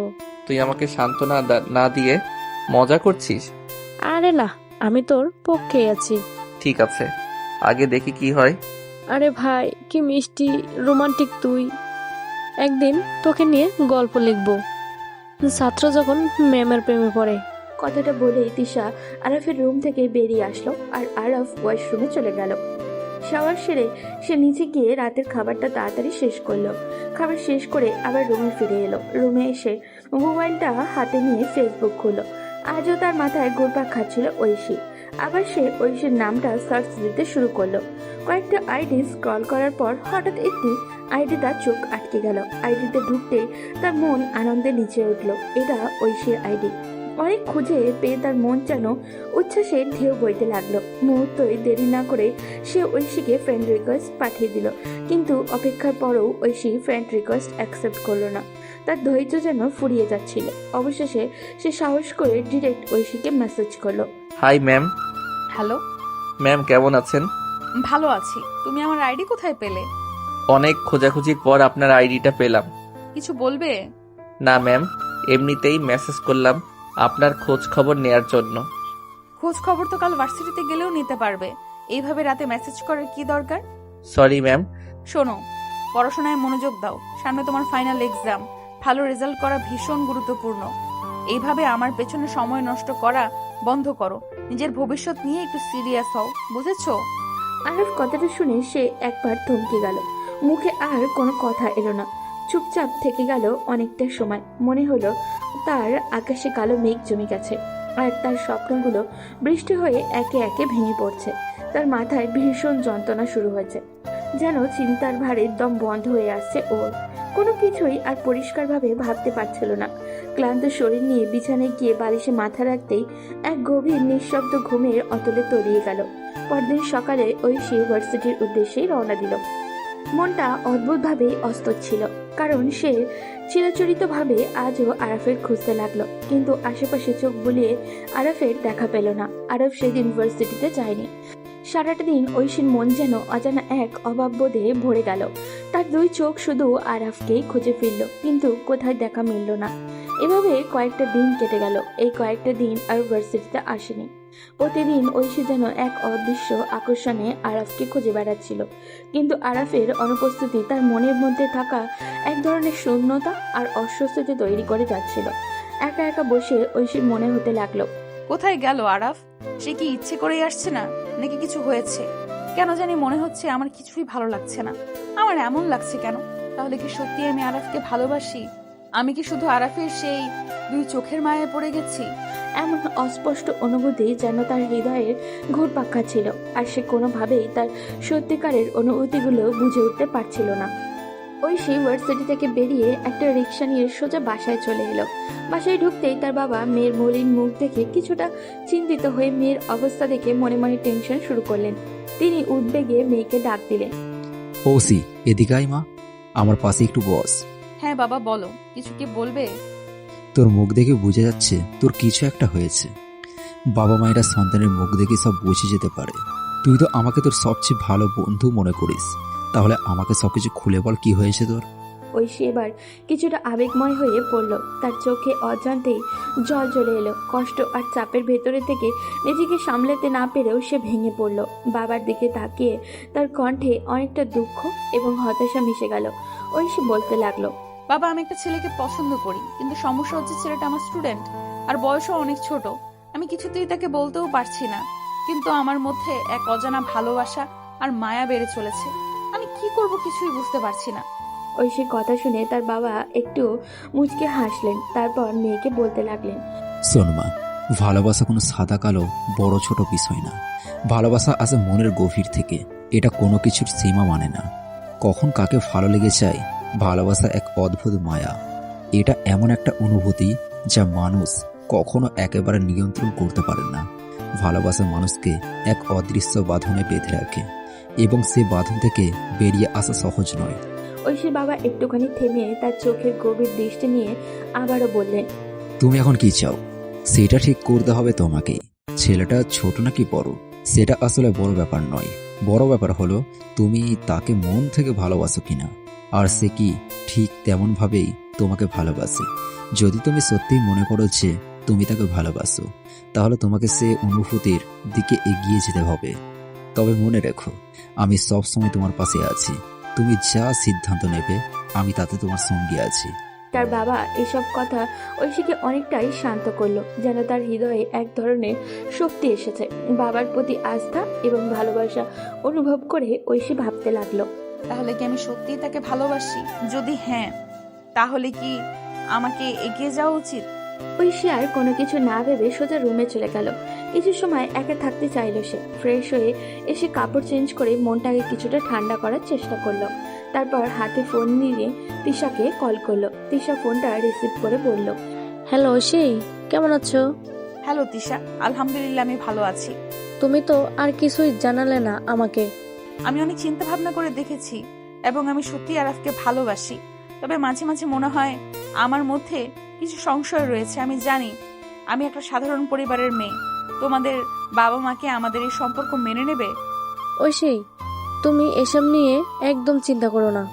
আমি জানি আমার ভাই তোমার সাথে সুখে থাকবে, তাই আমি আমার ভাইয়ের জন্য আমার পরিবারকে রাজি করাবো। আমি আমার ভাইয়ের সুখের জন্য সব করতে রাজি। তাহলে কি আমি আরাফের সাথে কথা বলবো? আরাফ কিছুদিন যাবৎ ভার্সিটিতে আসছে না, মনে হয় আমার উপর রাগ করে আছে। না, এখন আরবকে কিছু বলার প্রয়োজন নেই। আমরা এই বিষয়টি সারপ্রাইজ হিসেবে রাখতে চাই। আমি আমার বাবা মার সাথে কথা বলে তাদের রাজি করানোর চেষ্টা করব। তারপর তাদের নিয়ে তোমাদের বাড়িতে আসব। তোমার বাবার কাছে আমি আমার ভাইয়ের জন্য তোমাকে চাইতে আসব। এই কথাটি শুনে সে একেবারে লজ্জায় লাল হয়ে গেল। তারপর ফোনটা কেটে দিয়ে আনন্দে নাচতে শুরু করলো। আজ তার মনের মধ্যে যেন এক ধরনের অদ্ভুত উচ্ছ্বাস বিরাজ করছে। সব কিছু এত সুন্দর লাগছে যেন তার পৃথিবীটাই অন্যরকমই হয়ে গেছে। তাকে যে মানুষটি খুব পছন্দ করে তাকে সে পাবে, এই চিন্তাতেই তার মনের মধ্যে এক ধরনের শান্তি এবং আনন্দ ঢুকছে। এদিকে রাতে খাবারের জন্য আরাফ ডাইনিং টেবিলে এলো। এসে দেখলো ডাইনিং টেবিলে খাবার পরিপূর্ণভাবে সাজানো হয়েছে। সে খাবার খেতে বসলো আর তার বাবা, তিশা এবং তার মা সবাই একসাথে খাবার খেতে বসলেন। আরাফের এমন অবস্থা দেখে তার বাবা বললেন, আরাফ, কি হয়েছে তোমার? তোমাকে এরকম দেখাচ্ছে কেন? কই বাবা, কিছু হয়নি তো, এমনিতেই মনে হয় ঘুম একটু কম হয়েছে। তোমাকে আমি সেদিন অনেকবার বোঝানোর চেষ্টা করেছিলাম, নিজেকে একটু বদলাও, ডিসিপ্লিনের মধ্যে এসে জীবনটা একটু ঠিক পথে নিয়ে আসো। কিন্তু না, দিন দিন তোমার শুধুই অধপতন ঘটেছে। মনে হচ্ছে তুমি নিজেকে হারিয়ে ফেলছো। দিন দিন তুমি আরো খারাপ হয়ে যাচ্ছ, যা আমি আশা করিনি। তার বাবার এই কঠোর কথাগুলো শুনে আরফ কিছু না বলে মনোযোগ হারিয়ে ফেলল। খাবারও ছেড়ে দিল। প্লেটের মধ্যে পানি ঢেলে তার হাত ধুয়ে উঠে চলে গেল। তার বাবা নীরবভাবে তার দিকে তাকিয়েছিলেন, যেন হতাশ ও উদ্বেগ ভরা দৃষ্টিতে। তিশা পুরো পরিস্থিতি দেখে একটু নরমভাবে বলল, মা, বাবা, আমি আরাফের ব্যাপারে আপনাদের সাথে কিছু কথা বলতে চাই। আরাফের ব্যাপারে কি বলবোই বলো? আরাফ একটি মেয়েকে পছন্দ করে। কি বলছিস এসব তুই? হ্যাঁ বাবা, আমি ঠিকই বলতেছি, সে একটি মেয়েকে পছন্দ করে। আমার মনে হয় তাকে এখন বিয়ে করিয়ে দেওয়া ঠিক হবে। যে ছেলে এখনো নিজের জীবনের কোনো দিকে মনোযোগ দেয় না, সব সময় খামখেয়ালিভাবে চলাফেরা করে, তার পক্ষে কিভাবে একটা মেয়েকে বিয়ে করে সংসার করা সম্ভব? বাবা, আমার মনে হয় ওই মেয়েটা তাকে বুঝিয়ে শুধরে নিতে পারবে। আর যখন ছেলেদের উপরে কোনো দায়িত্ব আসে তখন তারা অনেক বেশি পরিণত হয়ে ওঠে, নিজেদের সিদ্ধান্ত নিতে সক্ষম হয়। আচ্ছা ঠিক আছে, কিন্তু মেয়েটা কে আর নাম কি? কোথায় থাকে? পরিবারে কে কে আছে? বাবা, মেয়েটার নাম হচ্ছে ঐশী। আরাফের ভার্সিটিতে ইংলিশ ম্যাম, এবং ঐশী আমাদের এই পাশেই থাকে। তার বাবা একটি প্রাইভেট কোম্পানিতে জব করতেন। কিছুদিন আগে একটা অ্যাক্সিডেন্টে তার দুটি পাই চলে যায়, আর মা ঐশীর জন্মের সময় মারা যায়। কি বলছিস তুই? তুই কি পাগল হয়ে গেছিস? আরাফের থেকে বয়সে বড় একটা মেয়েকে আমি কিভাবে আমার ঘরের বউ বানাবো? মানুষ তো এ নিয়ে হাসাহাসি করবে, আমার অগ্রিম সম্মানটাই ক্ষতিগ্রস্ত হবে। এটা আমি কখনো মেনে নেব না। বাবা, মানুষের মন্তব্য দেখলে তো জীবন চলবে না। তুমি যখন তোমার ব্যবসা শুরু করেছিলে তখন কি এই সমাজের মানুষ তোমার পেছনে হাসাহাসি করেনি? কিন্তু আজ দেখো তুমি কোথায় পৌঁছেছো। আর যারা তোমাকে নিয়ে হাসাহাসি করেছিল তারা এখনো একই জায়গায় দাঁড়িয়ে আছে। আর ঐশীর সাথে আমি কথা বলেছি, মেয়েটা সত্যি অনেক ভালো, এবং আমি বিশ্বাস করি এই মেয়ে আমার ভাইয়ের জীবনে আসে সে সুখী হবে, সে তার জীবনকে আরো সুন্দরভাবে সাজাতে পারবে। তিশার কথা শুনে তার বাবা একটু চিন্তায় পড়ে গেলেন। অনেকক্ষণ নীরব থেকে তারপর তিশাকে বললেন, তুই ঠিক বলেছিস মা, আমারও মনে হয় এই সিদ্ধান্তই আমাদের আরাফের জন্য ভালো হবে। ঠিক আছে, আমরা ঐশীর বাসায় যাব এবং তার বাবার সাথে কথা বলবো। তুই ঐশীর সাথে কথা বলে একটা ডেট ঠিক করে ফেল। ঠিক আছে বাবা। এরপর তিশা ঐশীকে ফোন করে সব কিছু খুলে বলল। দুজনে আজ আলোচনা করে পরের দিন তিশা আর তার বাবা মাকে নিয়ে ঐশীদের বাসায় যাবে এমন সিদ্ধান্তই নিল। তিশা এসে তার বাবা মাকে এই বিষয়ে জানালো। তারপর সবাই যে যার রুমে চলে গেলেন। আরফ এদিকে নিজের রুমে বসে আছে, ফোনটা হাতে নিয়ে বারবার ঐশীর ফেসবুক আইডি খুঁজে দেখছিল।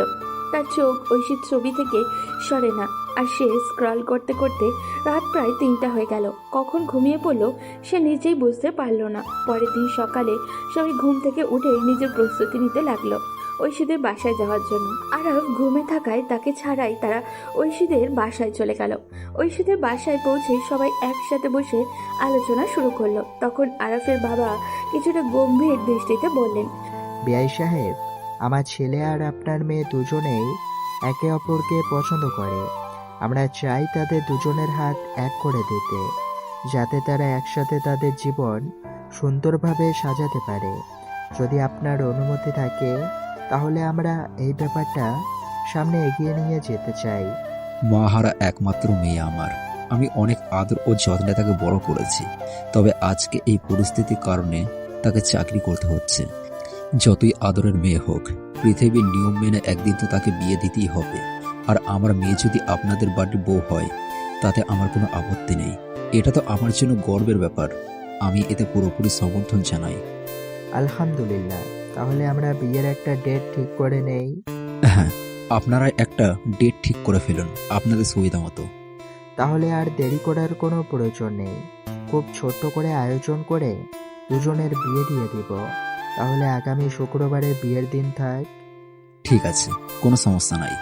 তারপর তারা সবাই ঐশীর বাবার কাছ থেকে বিদায় নিয়ে বাসায় ফিরে এলেন। বাসায় এসে সবাই ভাবলো যে আরফকে বিষয়টা জানানো দরকার। তাই রাতের খাবার টেবিলে বসে আরফের বাবা তার দিকে তাকিয়ে কিছুটা গম্ভীর কণ্ঠে বললেন, আরাফ, আজকে আমরা তোমার জন্য একটা গুরুত্বপূর্ণ সিদ্ধান্ত নিয়েছি।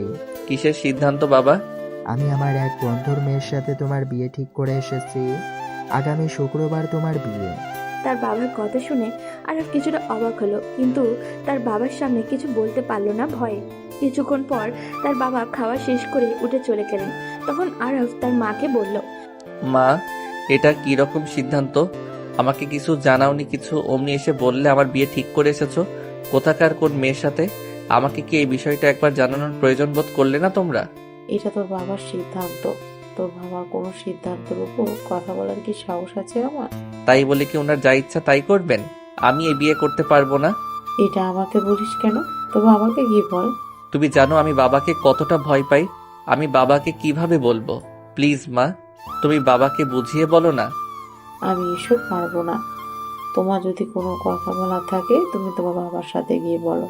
আরফ কিছুটা চিন্তিত হয়ে পড়ল। মনের মধ্যে ভীষণ দ্বিধা ছিল, কারণ সে ঐশীকে সত্যি অনেক ভালোবাসে। তাকে ছাড়া অন্য কোনো মেয়েকে বিয়ে করার চিন্তা তার পক্ষে অসম্ভব। নিজেকে কিছুটা সাহস দিতে সে কিছু সময় নিল। তারপর ধীরে ধীরে তার বাবার সামনে এসে দাঁড়ালো। কাঁপা কাঁপা গলায় বলল, বাবা, আমি এই বিয়েটা করতে পারবো না। শোনো, বাবা মায়েরা জানে তাদের সন্তানদের জন্য কি ভালো হবে। তারা কখনোই তাদের সন্তানের জীবন নষ্ট করতে চায় না। আমরা যে সিদ্ধান্ত নিয়েছি তা তোমার এবং তোমার ভবিষ্যতের জন্য একদম সঠিক সিদ্ধান্ত। তাই আমি বলছি, আমি আমার সিদ্ধান্তে একটুও পরিবর্তন আনবো না। আগামী শুক্রবারে তোমার বিয়ে হবে, আর এটি ফাইনাল সিদ্ধান্ত। আরব মন খারাপ করে সোজা তার রুমে চলে গেল। রুমে এসে সে অস্থিরভাবে পায়চারি করতে লাগলো, যেন তার মনের মধ্যে এক ভীষণ উৎকণ্ঠা চলছে। মাথায় কিছুই আসছিল না, শুধু এটাই চিন্তা সে এখন কি করবে। এক সময় আরফ তার বন্ধু হৃদয়কে কল দিল। হৃদয় কলটা রিসিভ করতেই বলল, কিরে আরাফ, কয়েকদিন থেকে ভার্সিটিতে আসিস না, কি হয়েছে তোর? এসব কথা বাদ দে দোস্ত, অনেক বড় একটা সমস্যায় পড়ে গেছি। এখন কি করব বুঝতে পারতেছি না। কি সমস্যা আমাকে বল। বাবা আমার বিয়ে ঠিক করে ফেলেছে তার কোন বন্ধুর মেয়ের সাথে। আগামী শুক্রবার বিয়ে। কিন্তু তুই তো জানিস আমি ঐশী ম্যামকে পছন্দ করি। আমি তাকে ছাড়া অন্য কোনো মেয়েকে বিয়ে করতে পারবো না। এখন আমি কি করব তুই বল। ম্যাম কি তোকে পছন্দ করে? আমার মনে হয় ম্যামও আমাকে পছন্দ করেন। আমি তার চোখে আমার প্রতি ভালোবাসা দেখেছি। তাহলে তোর হাতে এখন একটাই অপশন আছে, সেটা হলো ম্যামকে প্রপোজ করা। যদি ম্যাম রাজি হয়ে যায় তাহলে বাকি সব আমি ম্যানেজ করে দেব। হ্যাঁ, তুই ঠিক বলেছিস, আমাকে এখন তাই করতে হবে। আচ্ছা বাই, পরে কথা হবে। ওকে, বাই।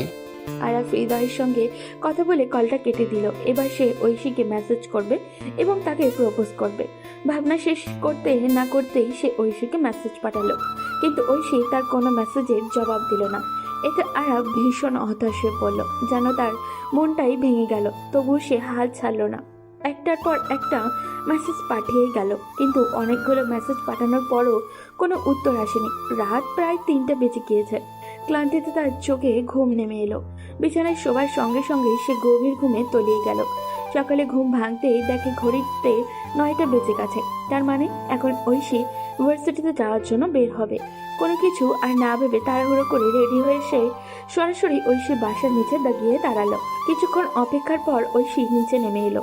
ঐশীকে সামনে আসতে দেখে আরাফ সাহস করে তার সামনে গিয়ে দাঁড়ালো এবং বলল, ম্যাম, জাস্ট একটা কথা বলবো।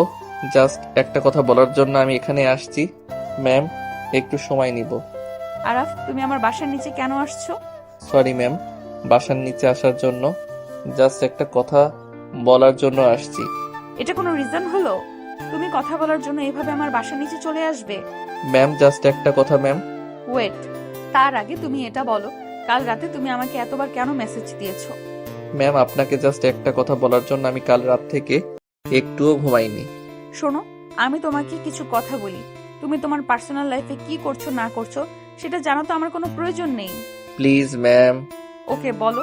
বাট আপনি আমাকে প্রমিস করতে হবে, আমার কথাগুলো শোনার পর আপনি ঠিকঠাক মতো ক্লাস নেবেন, ঠিকঠাক মতো ভার্সিটিতে যাবেন। তোমার কথা শুনতে হলে এখন আমাকে প্রমিস করতে হবে যে আমি ক্লাসে যাব কি না। আরাফ, তুমি বলো কি বলতে এসেছো, ছটপট বলো, আমার অনেক কাজ আছে। Ma'am I love you. আমি সিরিয়াসলি আপনাকে ভালোবাসি। প্রথম দিন যখন আপনাকে দেখি সেদিনই আমি আপনাকে মন থেকে ভালোবেসে ফেলি। আমার জীবনের প্রতিটি মুহূর্তে, প্রতিটি ভাবনায় আপনি আছেন। বাসায় গেলে আমি শুধু আপনাকে ভাবি, ঘুমালে আপনাকে দেখি, খেতে বসলে আপনার কথাই মনে হয়, ক্লাসে থাকি বা ক্লাসের বাইরে সবসময় শুধু আপনি আমার মনে জায়গা নিয়ে আছেন। এমনকি বন্ধু বান্ধবদের সঙ্গে আড্ডা দিতেও আপনার মুখটাই মনে ভাসে। আর আমার স্বপ্নের কথা বলবো কি, সেখানেও কেবল আপনি। ম্যাম আমি জানি হয়তো এই কথাগুলো বলার সাহস আমার আগে হয়নি, কিন্তু আজ আমি আর দমিয়ে রাখতে পারছি না। আমি সত্যি আপনাকে ভালোবাসি। I love you ma'am. Oishi আরাফকে একটু কাছে এসে হাসলো, তারপর মিষ্টি করে বলল, আরাফ, আমিও যে তোমাকে ভালোবাসি, তুমি সেটা কখনো বুঝতে পারোনি। ঐশীর মুখ থেকে কথাটি শুনে আরাফ আনন্দে লাফিয়ে উঠল, তার মনে যেন আনন্দের বন্যা বইতে যেতে লাগলো। তারপর ঐশী আরাফের আরেকটু কাছে আসলো, এসে বলল, তুমি আমাদের খুব ভালো একজন স্টুডেন্ট, তাই না? পুরো ভার্সিটিতে যদি 10 জন মেধাবী শিক্ষার্থীর কথা বলা হয়, তাদের মধ্যে অবশ্যই তুমি একজন। তোমার রেজাল্ট দারুণ, পড়াশোনায় মনোযোগী, অনেক ভালো শিক্ষার্থীর মধ্যে তুমিও আমাদের প্রিয় একজন। আর 10 জন শিক্ষক যেমন তাদের ছাত্রদের ভালোবাসে, আমিও তেমনি তোমাকে ভালোবাসি। ঐশীর কথাগুলো শুনে আরাফের যেন এক মুহূর্তে সব আনন্দ মাটি হয়ে গেল। তার আকাশে যেন কালো মেঘ এসে ভর করলো। ঐশী সেখান থেকে চলে গেল, তবে একটু দূরে গিয়ে পেছনে ফিরে তাকালো আর আরাফের এমন অবস্থায় মুচকি হাসলো, কারণ ঐশী জানতো সে শুধু মজা করছিল, কিন্তু আরাফ সেটা একদমই বুঝতে পারেনি। মন খারাপ নিয়ে আরাফ বাসায় ফিরে এলো, রুমে বসে রইল। 2 দিন ধরে রুম থেকে বের হলো না, শুধু কাঁদতেই থাকলো। এদিকে তিশা বারবার এসে তার সাথে মজা করতে লাগলো। 2 দিন পর আজ শুক্রবার, আরাফ আর ঐশীর বিয়ে, কিন্তু আরাফ তখনও ঘুমিয়ে। তিশা এসে তাকে ঘুম থেকে জোরে টেনে তুলে আবারও বলল, আরাফ, এই আরাফ, এই গাধা, এখনো ঘুমাচ্ছিস? আজ তোর বিয়ে, সেদিকে কোনো খেয়াল নেই? তুই বিয়ে করতে পারবি না, তাই তো? দাঁড়া, আব্বুকে ডাক দিচ্ছি। আব্বু, আব্বু। এই তুই আব্বুকে ডাক দিচ্ছিস কেন? উঠছি তো, তুই যা, আমি রেডি হয়ে আসছি। এইখানে তো শেরওয়ানি দেখ, গেলাম। তাড়াতাড়ি রেডি হয়ে ফ্রেশ হয়ে নিচে আয়। বিরক্ত ভঙ্গিতে আরাফ বিছানা থেকে উঠে বাথরুমে গেল। ফ্রেশ হয়ে শেরওয়ানিটা পরে নিচে এলো। নিচে এসে দেখে তার মা এক গ্লাস দুধ নিয়ে দাঁড়িয়ে আছেন। তিনি আরাফকে দুধ খাইয়ে দোয়া করলেন। এরপর আরাফ তার বাবা আর তিশার সঙ্গে ঐশীদের বাসার উদ্দেশ্যে রওনা দিল। প্রায় 30 মিনিট পর তারা ঐশীদের বাড়িতে পৌঁছালো। কাজী সাহেবও ততক্ষণে চলে এসেছেন। এ বিয়ের আনুষ্ঠানিকতা শুরু হলো। আরাফের মন ততক্ষণে ভীষণ ভারাক্রান্ত। সে একবারও মাথা তুলেও তাকালো না, এমনকি সে খেয়ালও করলো না তার সামনে ঐশী কোণে সেজে বসে আছে। কাজী সাহেব যখন বিয়ের কাজ সম্পন্ন করছিলেন, আরাফ তখন যেন শূন্য দৃষ্টিতে বসেছিল। তার মনটা ভারে পূর্ণ, সবকিছু যেন তার জন্য অর্থহীন হয়ে গেছে। বিয়ের পর ঐশীর বাবা ঐশীকে আরাফের হাতে তুলে দিলেন। তারপর সবাই মিলে নতুন জীবনের সূচনা করতে তাদের বাসার উদ্দেশ্যে রওনা দিল। বাসায় পৌঁছানোর পর সবাই ঐশীকে নিয়ে ব্যস্ত হয়ে পড়ল। আরও শেরওয়ানিটা খুলে চুপচাপ সোজা ছাদে চলে গেল। পশ্চিম দিকে সূর্যাস্তের দিকে তাকিয়ে ভারাক্রান্ত মনে দাঁড়িয়ে রইল। তার চোখের সামনে ঐশীর মুখটা বারবার ভেসে উঠছিল এবং তার কথা মনে করে মনটা আরো বেশি ভার হয়ে উঠছিল। এভাবে ভাবতে ভাবতে রাত প্রায় 10টা বেজে গেল। সারাদিন এক ফোঁটা পানিও খায়নি আরাফ। তখন তিশা এসে ছাদ থেকে তাকে নিচে নিয়ে গেল, জোর করে রাতের খাবার খাওয়ালো এবং বাসর ঘরে ঢুকিয়ে দিল। আরাফ ঘরে ঢুকে ঐশীর পাশে বসতে চাইল না। সে চুপচাপ একটা বালিশ তুলে নিল এবং সোফায় গিয়ে শুয়ে পড়ল। কিছুক্ষণ চুপ থাকার পর ঐশী ধীর কণ্ঠে বলল, এই যে শুনছেন, আপনি আমার কাছে আসবেন না। তার খুব পরিচিত কণ্ঠটা শুনে সে লাফ দিয়ে উঠল। তারপর বলল, এই আপনি কে? আমি কে তা কি আপনি জানেন না? না জানলে আসুন, আমার ঘুমটা উঠিয়ে দেখুন আমি কে। তারপর আরাফ ধীরে ধীরে ঐশীর কাছে গেল। এক মুহূর্তে ইতস্তত করে সে ঐশীর ঘুমটা উঠিয়ে যা দেখলো তার জন্য আরাফ মোটেও প্রস্তুত ছিল না। ঐশীর মায়াবী চেহারায় হারিয়ে গেল সে। কিছুক্ষণ চুপ থেকে আরাফ ধীরে ধীরে ধীরে বলতে লাগলো, এ তো দেখছি আকাশের চাঁদ, কিন্তু এই চাঁদ আমার ঘরে আসলে কিভাবে? এটা কিভাবে সম্ভব? এটা সম্ভব কারণ এই চারটাও যে এই ছোট্ট দুষ্টুটাকে ভালোবাসে। আমি আর তিশা মিলে একটা প্ল্যান করেছিলাম তোমাকে সারপ্রাইজ দিব। তার মানে তোমরা আমাকে এতদিন জেনে শুনে এতটা কষ্ট দিয়েছো? হ্যাঁ, কারণ ছেলেরা খুব সহজেই কিছু পেয়ে গেলে তার মূল্য দিতে জানে না। তাই তোমাকে আরেকটু বোঝালাম আমি তোমার জন্য কতটা গুরুত্বপূর্ণ। কিন্তু আমাকে এতদিন এতটা কষ্ট দেওয়ার প্রতিশোধ আজ নিব। কিভাবে নিবে? দেখতে চাও কিভাবে নিব? দেখাও। ঐশী কথাটা বলতেই আরাফ ঐশীর গোলাপি রঙের ঠোঁট জোড়া তার নিজের দখলে নিয়ে নিল। দুজন হারিয়ে গেল ভালোবাসার এক অন্য জগতে। সেখানে শুধু ছিল তাদের নিঃস্বার্থ ভালোবাসার অনুভূতি। একে অপরের সান্নিধ্যে কখন যে গভীর ঘুমে তলিয়ে গেছে তা তারা বুঝতেও পারেনি। সকাল হয়ে গেছে, ঘড়িতে তখন প্রায় 10টা। হঠাৎই তিশা এসে রুমের দরজাটায় টোকা দিয়ে ডাক দিল, আরাফ, ঐশী, কে রে? আর কত ঘুমাবি? 10টা হয়ে গেছে, এখন তো ঘুম থেকে ওঠ। আরাফ ঘুম থেকে উঠে চোখ কচলাতে কচলাতে গিয়ে দরজাটা খুলে দিল। তিশা আরাফকে উদ্দেশ্য করে বলল, কে রে ভাই আরাফ, সারপ্রাইজ কেমন লাগলো? ধন্যবাদ আপু আমাকে এত বড় একটা সারপ্রাইজ দেওয়ার জন্য। এটা সত্যি আমার জীবনের সবচেয়ে বড় আর সবচেয়ে সুন্দর সারপ্রাইজ। তোকে অসংখ্য ধন্যবাদ। আর শোন, তোর যদি কাউকে পছন্দ থাকে আমাকে নিঃসংকোচে বলবি, আমি সবকিছুর ব্যবস্থা করে দেব। তোকে সুখী দেখতে পাওয়াটা আমার জন্য সবচেয়ে বড় আনন্দ হবে। তারপর আরাফ আর ঐশী ফ্রেশ হয়ে নিচে এলো। সবাই মিলে একসাথে নাস্তা করলো।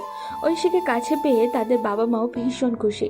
সব সময়ের সঙ্গে সঙ্গে ভালোবাসার সুখ আর শান্তিতে কাটতে লাগলো তাদের জীবন। প্রায় 2 বছর পর একটি নতুন অধ্যায়ের সূচনা হলো। ঐশী হাসপাতালের বেডে অজ্ঞান অবস্থায় শুয়ে আছে, আর তার পাশে বসে আছে আরাফ বলে ছোট্ট একটি ফুটফুটে মেয়ে। হ্যাঁ, এটি আরাফ আর ঐশীর মেয়ে।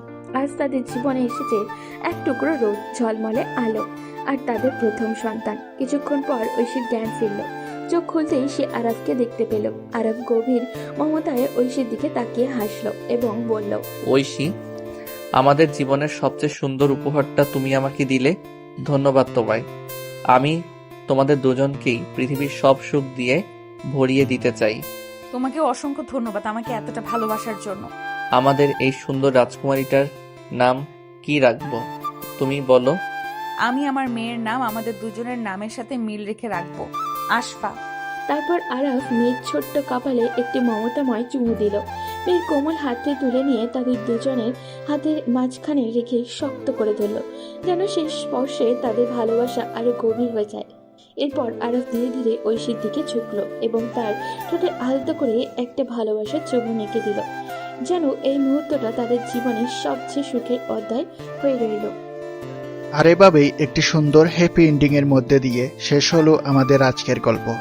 প্রিয় বন্ধুরা, আশিক ও প্রিয়াঙ্কার সকল রোমান্টিক গল্প পেতে আমাদের চ্যানেলটি এখনই সাবস্ক্রাইব করে রাখুন। গল্পটি কেমন লাগলো তা অবশ্যই আমাদের কমেন্ট বক্সে জানাবেন। আপনাদের প্রতিটি মন্তব্য আমাদের নতুন নতুন গল্প তৈরি করতে অনুপ্রাণিত করে। আমাদের গল্প শুনতে সময় দেওয়ার জন্য সবাইকে অসংখ্য ধন্যবাদ। আবারও দেখা হবে নতুন কোনো গল্পে। সেই পর্যন্ত ভালো থাকুন, সুস্থ থাকুন, ভালো রাখুন নিজের ভালোবাসার মানুষটিকে।